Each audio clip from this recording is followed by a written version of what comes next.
ಇವತ್ತೇನು ನಮಗೆ ದೇಶವನ್ನು ಇವತ್ತು 57ನೇ ಸ್ಥಾನದಾಗ ಇಟ್ಟಿದ್ರಲ್ಲ, ಅದನ್ನೀಗ 130ನೇ ಸ್ಥಾನಕ್ಕೆ ಒಯ್ದಿದ್ದಾರೆ. ಇವತ್ತಿನ ದಿನ ಅವ್ರ ವೈಫಲ್ಯ ನಂದು ಪ್ಲಸ್ಸು, ಇದೇ ನನಗೆ ಅನುಕೂಲ ಆಗೋದು. ಕಾಂಗ್ರೆಸ್ಸೇ ಸ್ಟ್ರೆಂತ್ ತುಕಾರಾಮ್ಗೆ. ಬಳ್ಳಾರಿ ಪವರ್ ಪ್ಲ್ಯಾಂಟ್ ಕೊಟ್ಟಿದ್ದೀವಿ, ಜಿಂದಾಲ್ ಅಂತ ಕಂಪ್ನಿ ಕೊಟ್ಟಿದ್ದೀವಿ, ಕುಡತ್ನಿ ಹತ್ರ ಇವತ್ತು ಇಂಡಸ್ಟ್ರಿಯಲ್ ಪಾರ್ಕ್ ಮಾಡಿದ್ದೀವಿ, ಎಲ್ಲ ಕಂಪ್ಲೀಟಾಗಿ. ನಾನೆಲ್ಲ ಜಾಸ್ತಿ ಮುಂದೆ ಹೇಳೋಕ್ಕೂ ಹೋಗೋದಲ್ಲ ಅದನ್ನೆಲ್ಲ. ತುಕಾರಾಮ್ ಏನಂತೇಳಿ ಕರ್ನಾಟಕಕ್ಕೆ ಗೊತ್ತೈತೆ, ಬಳ್ಳಾರಿಗೆ ಗೊತ್ತಿದೆ.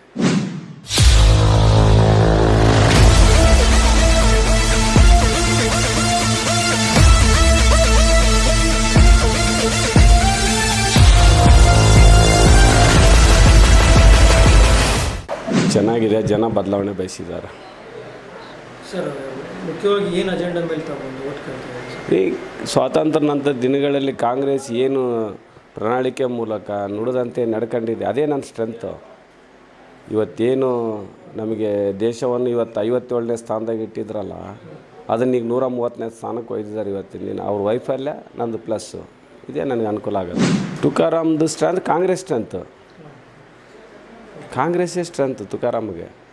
ಕಾಂಗ್ರೆಸ್ಸು ಇವತ್ತು ರಾಜ್ಯ ಸರ್ಕಾರ, ಕೇಂದ್ರ ಸರ್ಕಾರದ ಕಾರ್ಯಕ್ರಮಗಳು, ಯೋಜನೆಗಳೇ ನನ್ನ ಸ್ಟ್ರೆಂತು. 100% ರೀಚ್ ಆಗಿಲ್ಲ ಎಲ್ಲದು. ಈಗ ಬಿಗಿನಿಂಗಲ್ಲಿ ಇದ್ದೇ ಇರ್ತೈತಿ ಎಲ್ಲದು ಕೂಡ, ಆಮೇಲೆ ಸರಿಯಾಗುತ್ತೆ ಎಲ್ಲದು ಕೂಡ.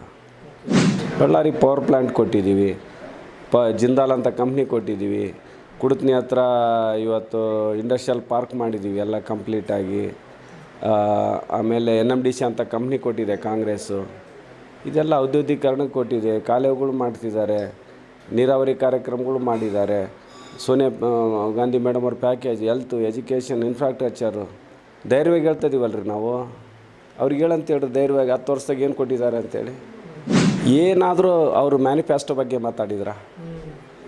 ಮ್ಯಾನಿಫೆಸ್ಟೋ ಹೇಳ್ಬೇಕಲ್ಲ, ಅಕೌಂಟಬಿಲಿಟಿ. 15 ಲಕ್ಷ ನಾನು ಹೇಳಿದ್ದೆ, ಇವತ್ತಿಷ್ಟು ತಲುಪಿದೆ. 2 ಕೋಟಿ ಉದ್ಯೋಗ ಹೇಳಿದ್ದೆ, ಇಷ್ಟು ಜನಕ್ಕೆ ಕೊಟ್ಟಿದ್ದಾರೆ. ಮೇಕ್ ಇನ್ ಇಂಡಿಯಾದಲ್ಲಿ ಇಷ್ಟು ಎಂಪ್ಲಾಯ್ಮೆಂಟ್ ಕೊಟ್ಟಿದ್ದೀನಿ, ಇಂಥ ಅಸೆಟ್ಟು ಡೆವಲಪ್ಮೆಂಟ್ ಮಾಡಿದ್ದೀನಿ, ರೈತರದ್ದು ಡಬಲ್ ಆಗಿದೆ. ಆಮೇಲೆ ಇಷ್ಟು ಇಂಡಸ್ಟ್ರಿಗಳು ನಾನು ಇವತ್ತು ಪಬ್ಲಿಕ್ ಅಂಡರ್ಟೇಕಿಂಗ್ ಡೆಲ್ಲಿ ಕಂಪ್ನಿಗಳ್ನ, ಅಂದರೆ ಕೇಂದ್ರ ಸರ್ಕಾರದಿಂದ ಇಷ್ಟು ಕಂಪ್ನಿಗಳು ನಾನು ಓಪನ್ ಮಾಡಿದ್ದೀನಿ, ಇಷ್ಟು ಆರ್ಥಿಕತೆಗೆ ಸಪೋರ್ಟ್ ಮಾಡಿಸಿದ್ದೀನಿ. ಅಕೌಂಟಬಿಲಿಟಿ ಹೇಳಬೇಕು, ಅರ್ಥ ಆಯ್ತಲ್ಲ? ಅದನ್ನು ಬಿಟ್ಕೊಂಡು ಇವರು ಯಾವುದೇ ಒಂದು ಭಾವನಾತ್ಮಕ ವಿಷಯಗಳನ್ನ ಹೇಳೋದು, ಅದು ಆರ್ಟಿಕಲ್ 370 ಕೊಟ್ಟಾರೆ ಯಾರು? ನಾವೇ ತಾನೇ ಕೊಟ್ಟಿರ್ತಕ್ಕಂಥದ್ದು. ಅದಕ್ಕೆ ಅಗೇನೆಸ್ಟ್ ಮಾಡಿದರು ಅವರು, LK ಅಡ್ವಾಣಿ ಅವರು. ಅದ್ರ ಬಗ್ಗೆ ಹೇಳ್ಬೇಕಲ್ಲ. ಮೀಸಲಾತಿಗೆ ಅಗೇನೆಸ್ಟ್ ಮಾಡಿದರು ರಾಮನಾಥ್ ಜೋಯಿಸ್ ಅವರು. ಎಲ್ಲ ರೆಕಾರ್ಡ್ಸ್ ನಾನು ಹೇಳ್ತಿರೋದು, ರೆಕಾರ್ಡ್ಸ್ ರೆಕಾರ್ಡ್ಸ್ ಇದ್ದಾವೆಲ್ಲವು. ಪ್ರಧಾನಮಂತ್ರಿಗಳು 10 ವರ್ಷದಲ್ಲಿ ಅಚ್ಚೇ ದಿನ ಅಂತಂದ್ರೆ ಅಚ್ಚೇ ದಿನ ಅಕೌಂಟಬಿಲಿಟಿ ಹೇಳಬೇಕು. ಚಾಲಕರು ಎಕ್ಸಸ್ ಇದ್ದಾರೆ ನನ್ನಲ್ಲಿ, ಬಸ್ಸು ಎಕ್ಸಸ್ ಇದ್ದಾವೆ. ಅದು ಯಾರು ಹೇಳಿದಾರೋ? ವಿಡಿಯೋ ತೋರಿಸ್ರು ನನಗೆ, ವಿಡಿಯೋ ತೋರಿಸ್ರಿ ಯಾರು ಹೇಳಿದ್ದಾರೆ ಅಂತೇಳಿ. ಯಾರೋ ನೋಡಿ, ಸುಮ್ಮನೆ ಯಾರೋ ಒಬ್ಬರು ಹೇಳಬೇಕು. ಈ ಜಗತ್ತಿನಾಗ ಬಸವಣ್ಣಗೆ ಬಿಟ್ಟಿಲ್ಲ, ರಾಮನಿಗೆ ಬಿಟ್ಟಿಲ್ಲ, ಯಾರಿಗೂ ಬಿಟ್ಟಿಲ್ಲ. ಅರ್ಥ ಆಯ್ತಾ? ಇಲ್ಲ, ಮೊಹಮ್ಮದ್ ಪೈಗಂಬರ್ಗೂ ಬಿಟ್ಟಿಲ್ಲ ಈಗಿನ ಜಗತ್ತಿನಾಗ. ನನ್ನ ಹೃದಯಕ್ಕೆ ಏನು ಅನ್ಸುತ್ತೆ ನಾನು ಕೆಲಸ ಮಾಡಿದ್ದೀನಿ ಅಷ್ಟೇ.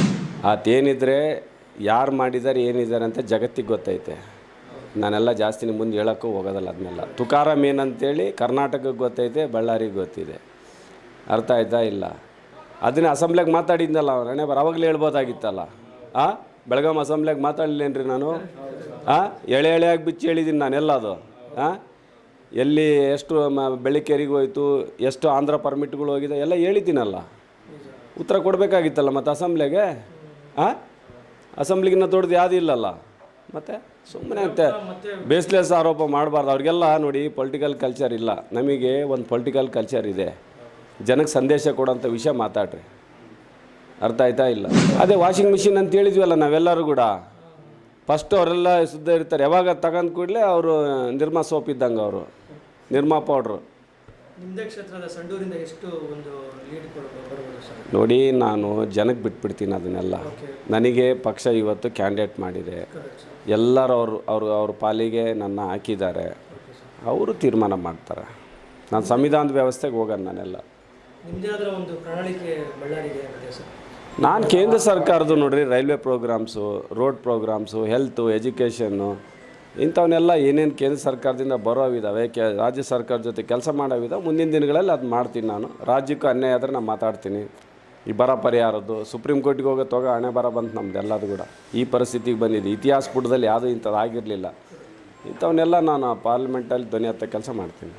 ಇವತ್ತು ಕಾಂಗ್ರೆಸ್ ಪಕ್ಷದಿಂದ ಅಭ್ಯರ್ಥಿಯಾಗಿ ನಾನು ನಿಂತಿದ್ದೀನಿ. ತಮ್ಮ ಮೂಲಕ ಎಲ್ಲರಿಗೂ ಮನವಿ ಮಾಡ್ತಾಯಿದ್ದೀನಿ, ದಯಮಾಡಿ ಒಂದು ದೇಶದ ಭವಿಷ್ಯಕ್ಕೋಸ್ಕರ, ಸಂವಿಧಾನದ ಅಳಿವುಳಿಗೋಸ್ಕರ ದಯಮಾಡಿ ಕಾಂಗ್ರೆಸ್ ಪಕ್ಷಕ್ಕೆ ಆಶೀರ್ವಾದ ಮಾಡಬೇಕಂತೇಳಿ ತಮ್ಮ ಮೂಲಕ ಮನವಿ ಮಾಡ್ತೇನೆ. ನಮಸ್ಕಾರ.